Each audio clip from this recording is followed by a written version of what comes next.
ನಮಸ್ತೆ ಎಲ್ರಿಗೂ, ನಮ್ಮ ಚಾನಲ್ಗೆ ಸ್ವಾಗತ.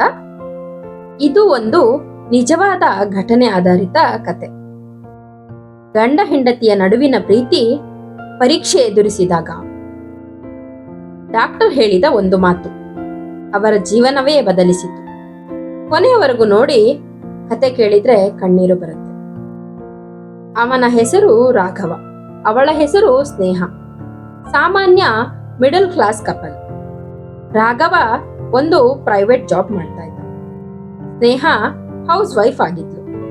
ಲೈಫ್ ಯಾವಾಗ್ಲೂ ಸಿಂಪಲ್ ಆಗಿತ್ತು, ಆದ್ರೆ ತುಂಬಾ ಸಂತೋಷದಿಂದಿದ್ರು. ಸ್ನೇಹ ಯಾವಾಗ್ಲೂ ರಾಘವನನ್ನ ಚೆನ್ನಾಗಿ ನೋಡ್ಕೊಳ್ತಿದ್ಲು. ತಿಂಡಿ ತಿಂದ್ಯಾ, ತುಂಬಾ ಟಯರ್ಡ್ ಆಗ್ಬೇಡ, ಇದನ್ನೆಲ್ಲ ಹೇಳ್ತಿದ್ಲು. ರಾಘವ ಕೆಲವೊಮ್ಮೆ ಇರಿಟೇಟ್ ಆಗ್ತಿದ್ದ.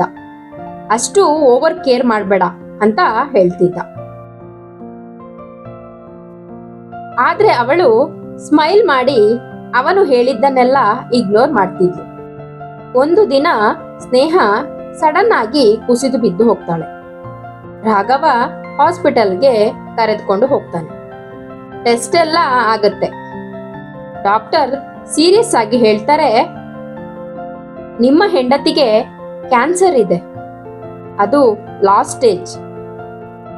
ಆ ಮಾತು ಕೇಳಿದ ಕ್ಷಣ ರಾಘವನ ಪ್ರಪಂಚ ನಿಂತು ಹೋದಂತೆ ಫೀಲ್ ಆಗುತ್ತೆ. ಡಾಕ್ಟರ್ ಹೇಗಾದ್ರೂ ಸೇವ್ ಮಾಡ್ಬೋದಾ ಅವನು ಕೇಳ್ತಾನೆ. ಡಾಕ್ಟರ್ ಸ್ಲೋಲಿ ತಲೆ ಅಲ್ಲಾಡಿಸ್ತಾರೆ. ಟೈಮ್ ತುಂಬಾ ಕಡಿಮೆ ಇದೆ ಅಂತ ಡಾಕ್ಟರ್ ಹೇಳ್ತಾರೆ. ಆ ದಿನದಿಂದ ರಾಘವ ಕಂಪ್ಲೀಟ್ಲಿ ಚೇಂಜ್ ಆಗ್ತಾನೆ. ಆಫೀಸ್ಗೆ ಹೋಗೋದು ಕಡಿಮೆ, ಫುಲ್ ಟೈಮ್ ಅವಳ ಜೊತೆಗೆ ಇರ್ತಾಳೆ. ಸ್ನೇಹ ವೀಕ್ ಆಗ್ತಾಳೆ. ಹೇರ್ ಫಾಲ್, ಬಾಡಿ ಪೇನ್ ಇದೆಲ್ಲ ಇದ್ರೂ ಅವಳು ಒಂದು ಮಾತು ಹೇಳ್ತಾಳೆ, ನೀನು ಸ್ಟ್ರಾಂಗ್ ಆಗಿರು, ನನಗಾಗಿ ಅಲ್ಲ ನಿನಗಾಗಿ. ಒಂದು ದಿನ ರಾಘವ ಅವಳ ಕೈ ಹಿಡಿದು ಅಳ್ತಾನೆ. ನಾನು ತಪ್ಪು ಮಾಡಿದ್ದೀನಿ, ನೀನು ಇಷ್ಟೊಂದು ಲವ್ ಮಾಡ್ತಾ ಇದ್ರು ನಾನು ಎಂದಿಗೂ ಅಪ್ರಿಶಿಯೇಟ್ ಮಾಡಲಿಲ್ಲ. ಸ್ನೇಹ ಸ್ಮೈಲ್ ಮಾಡಿ ಹೇಳ್ತಾಳೆ, ಲೇಟ್ ಆದ್ರೂ ನಿನ್ಗೆ ಗೊತ್ತಾಯ್ತು ಅಲ್ವಾ, ಅದೇ ಸಾಕು. ಹೀಗೆ ದಿನಗಳು ಕಳೆಯುತ್ತವೆ. ಒಂದು ರಾತ್ರಿ ಸ್ನೇಹ ತುಂಬಾ ವೀಕ್ ಆಗ್ತಾಳೆ. ಅವಳು ನಿಧಾನವಾಗಿ ಹೇಳ್ತಾಳೆ, ರಾಘವ ಒಂದು ರಿಕ್ವೆಸ್ಟ್, ನನ್ನ ನಂತರ ನೀನು ಒಬ್ಬನೇ ಇರಬೇಡ, ಹ್ಯಾಪಿಯಾಗಿ ಬಾಳು. ರಾಘವ ಅಳ್ತಾ ಹೇಳ್ತಾನೆ, ನೀನಿಲ್ಲದೆ ನಾನು ಹೇಗೆ?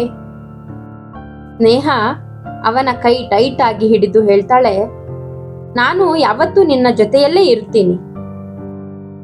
ಅದೇ ರಾತ್ರಿ ಅವಳು ಕೊನೆಯ ಉಸಿರನ್ನ ತೆಗೆದುಕೊಳ್ತಾಳೆ. ರಾಘವ ಸಂಪೂರ್ಣವಾಗಿ ಕುಸಿದು ಹೋಗ್ತಾನೆ. 1 ವರ್ಷದ ನಂತರ ಅವನು ಒಂದು ಕ್ಯಾನ್ಸರ್ ಹಾಸ್ಪಿಟಲ್ನಲ್ಲಿ ವಾಲಂಟಿಯರ್ ಆಗಿರ್ತಾನೆ.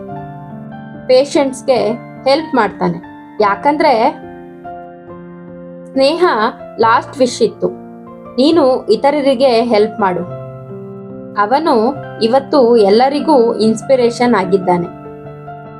ನಮ್ಮ ಜೊತೆ ಇರುವವರ ವ್ಯಾಲ್ಯೂ ಅವರು ಹೋಗೋದಕ್ಕೆ ಮುಂಚೆ ಅರ್ಥ ಮಾಡಿಕೊಂಡ್ರೆ ಜೀವನ ಸುಂದರವಾಗಿರುತ್ತೆ. ಅದಕ್ಕಾಗಿ ನಿಮ್ಮನ್ನ ಪ್ರೀತಿಸುವವರ ಜೊತೆ ನೀವು ಯಾವಾಗಲೂ ಪ್ರೀತಿಯಿಂದ ಇರಿ. ಇಲ್ಲ ಅಂದ್ರೆ ರಾಘವನ ರೀತಿ ಎಲ್ಲವನ್ನೂ ಕಳೆದುಕೊಂಡ ಮೇಲೆ ಪಶ್ಚಾತ್ತಾಪ ಪಡಬೇಕಾಗುತ್ತೆ. ಈ ಕತೆ ನಿಮ್ಗೆ ಇಷ್ಟ ಆಯ್ತು ಅಲ್ವಾ? ಇಷ್ಟ ಆದ್ರೆ ಈ ಕತೆಗೊಂದು ಲೈಕ್ ಮಾಡಿ. ನಿಮ್ಮ ಅನಿಸಿಕೆ ಅಭಿಪ್ರಾಯಗಳನ್ನ ಕಮೆಂಟ್ ಸೆಕ್ಷನ್ ಅಲ್ಲಿ ಕಮೆಂಟ್ ಮಾಡಿ. ಎಲ್ಲರೂ ವಿಡಿಯೋವನ್ನ ನೋಡ್ತೀರಾ, ಸಬ್ಸ್ಕ್ರೈಬ್ ಮಾಡೋದನ್ನ ಮರ್ತು ಬಿಡ್ತೀರಾ. ಸಬ್ಸ್ಕ್ರೈಬ್ ಮಾಡದೆ ವಿಡಿಯೋನ ನೋಡ್ತಾ ಇದ್ರೆ ಪ್ಲೀಸ್ ಸಬ್ಸ್ಕ್ರೈಬ್ ಮಾಡಿ. ಮತ್ತೆ ಮುಂದಿನ ಹೊಸ ಕಥೆಯೊಂದಿಗೆ ಸಿಗೋಣ. ಇಂತಿ ನಿಮ್ಮ ಪ್ರೀತಿಯ ಜೀವಧ್ವನಿ. ವಿಡಿಯೋ ನೋಡಿದಕ್ಕಾಗಿ ಧನ್ಯವಾದಗಳು.